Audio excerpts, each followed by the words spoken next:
ప్రజలు ఎన్నుకున్నవి కాదు, పాలకులు ఎంచుకున్న ప్రభుత్వాలు. ఇది ఎన్నికల ప్రక్రియ అపహాస్యం. ఏపీలో ఈసీ లెక్కల ప్రకారమే 132% మంది ఓటు హక్కుని వినియోగించుకున్నారు. మే 13 రాత్రి 2 గంటల 15 నిమిషాల్లో 2 గంటల 15 నిమిషాల్లో 17,19,482 ఓట్లు పోలయ్యాయి. ఇది ఎలా సాధ్యమని పాలకులు కానీ ఈసీ కానీ చెప్పట్లేదు. పౌరుణ్ణి చంపకుండా పౌరసత్వాన్ని చంపడమే ఎస్ఐఆర్. ప్రముఖ రాజకీయ విశ్లేషకులు పరకాల ప్రభాకర్.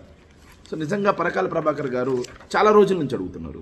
కేవలం రాత్రి 2 గంటల 15 నిమిషాల్లో 4%, 4.16% అంటే 17,19,482 ఓట్లు ఎలా పోలయ్యాయి?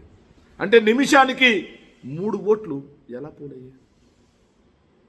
నిన్న జరిగినటువంటి బెంగాల్ ఎన్నికల్లో కానీ, అస్సాం ఎన్నికల్లో కానీ, కేరళ ఎన్నికల్లో కానీ, తమిళనాడు ఎన్నికల్లో కానీ సాయంత్రానికి పోల్ పర్సంటేజ్ ఇచ్చినటువంటి ఈసీ ఆంధ్రప్రదేశ్ ఎన్నికల్లో పోల్ పర్సంటేజ్ ఇవ్వడానికి 4 రోజులు ఎందుకు పట్టింది?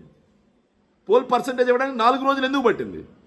సో 132% మంది అదనంగా ఎలా ఉపయోగించుకున్నారు ఓట్లు? 90% పోలింగ్ అవ్వడం సహజమే.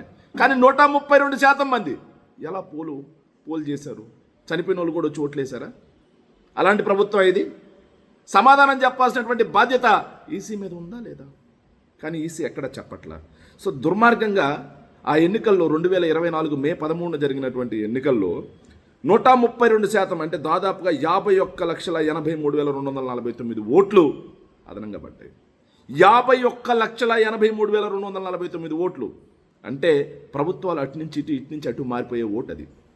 సో అన్ని ఓట్లు అదనంగా పడితే, ప్రభుత్వాలు మారితే, పోలింగ్ మీద ప్రజలకి ఎన్నో అపోహలు ఉంటే మరి సమాధానం చెప్పాల్సినటువంటి ఈసీ ఈ రోజు వరకు కిక్కురు మనకుండా సైలెంట్గా ఉంది. సమాధానం చెప్పాల్సినటువంటి ఈసీ మొహం చాటేస్తూ ఉంది. మరి ఎన్నికల ప్రక్రియ మీద సామాన్యుడికి ఎప్పుడు నమ్మకం కలుగుతుంది అని చెప్పేసి పరకాల ప్రభాకర్ గారితో సహా ఎంతోమంది మేధావులతో సహా ప్రజలందరూ అడుగుతున్నారు. దీనికి సమాధానం చెప్పాల్సినటువంటి బాధ్యత, అకౌంటబిలిటీ తీసుకోవాల్సినటువంటి బాధ్యత కేంద్ర ఎన్నికల సంఘం మీద ఉంది.